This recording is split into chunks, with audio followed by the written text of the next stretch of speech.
Python is a high-level programming language created by Guido van Rossum and first released in 1991.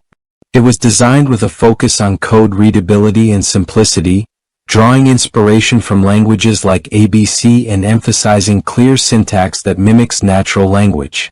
The name Python doesn't come from the snake, but from Monty Python's Flying Circus, a British comedy show Van Rossum enjoyed.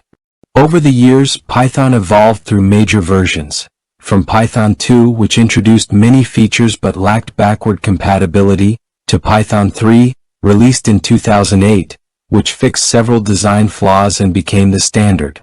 Today, Python is one of the most popular programming languages in the world, used in everything from web development and automation to data science, artificial intelligence, and beyond.